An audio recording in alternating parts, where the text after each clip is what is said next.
Welcome to the deep dive. Today, we're tackling a really significant shift in global commerce, the recently announced Liberation Day tariffs on imports. These went into effect, April 2025, spearheaded by former U.S. President Donald Trump. That's right. Big news. Yeah, big news. So, we've gathered a range of perspectives for you, news from outlets like Reuters, AP News, The Guardian, The Wall Street Journal, The Times of India, and also some in-depth analysis from Moody's. A good mix of sources. Definitely. Our goal in this deep dive is to move beyond just the headlines and really try to understand what these tariffs entail, what the potential fallout could be, worldwide, and how different nations are planning to respond. Makes sense. There's a lot to unpack. For sure. So let's jump right in. These Liberation Day tariffs, the sources describe them as, quite substantial. It immediately brings to mind the trade policies we saw, between 2017 and 2021. That's a key point. The consistency across these reports and drawing that parallel is really striking.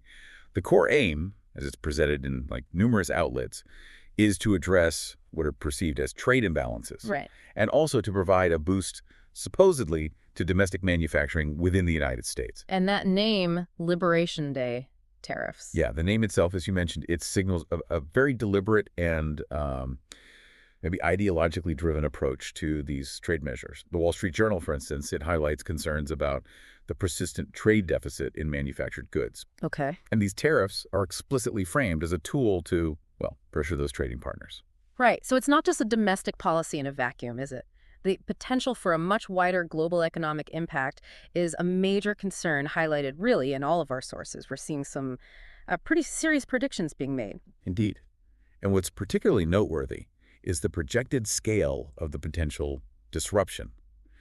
The scenario of a global economic downturn triggered by these 25% tariffs leading to widespread retaliation. It's being discussed as a very real possibility. And there's a number attached to that. Yeah, the figure of a $1.4 trillion potential hit to the global economy is being cited by several sources. And the comparison to the trade wars of the 1930s during the Great Depression really underscores the level of alarm among economic analysts. Wow. That historical parallel definitely grabs your attention. And it's not just looking back. We've got current economic leaders voicing concerns, right? Exactly. The Guardian, for example, quotes European Central Bank President Christine Lagarde.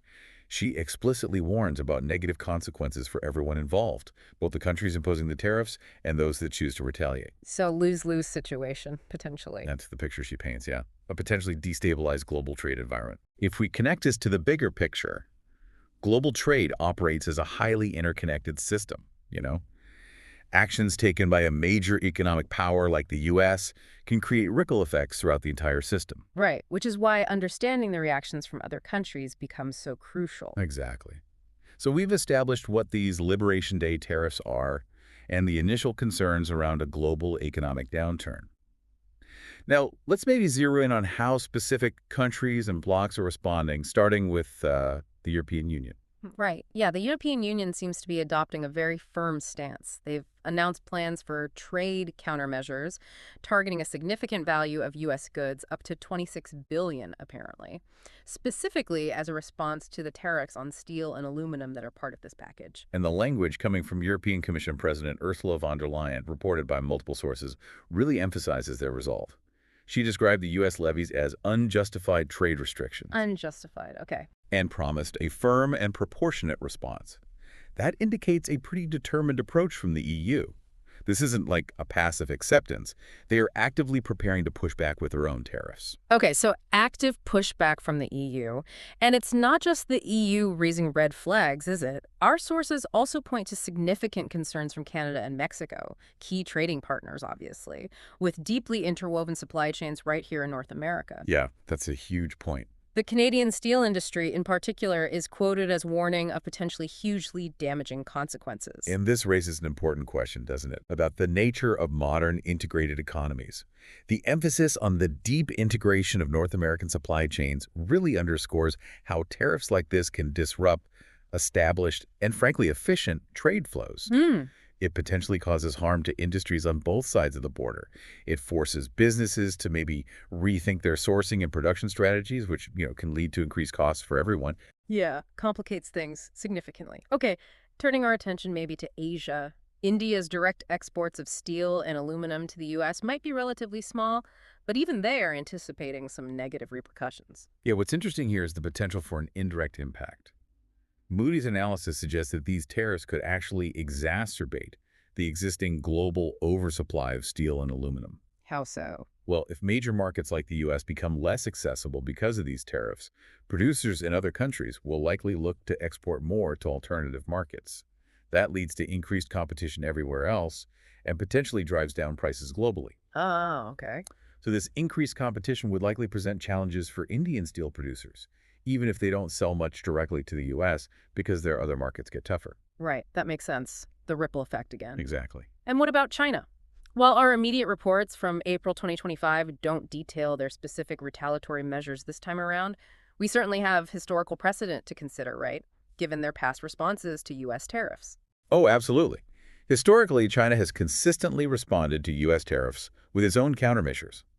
It led to that pattern of escalating trade tensions between the world's two largest economies that we saw before. Yeah, remember that well.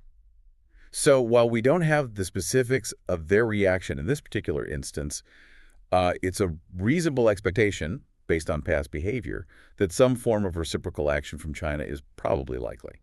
This whole situation feels quite familiar, doesn't it? The sources we're looking at clearly draw parallels with President Trump's 2018 tariffs on steel and aluminum. It's almost like we're seeing a rerun, but maybe bigger. Absolutely. The 2018 tariffs provided a real-world case study, Yeah.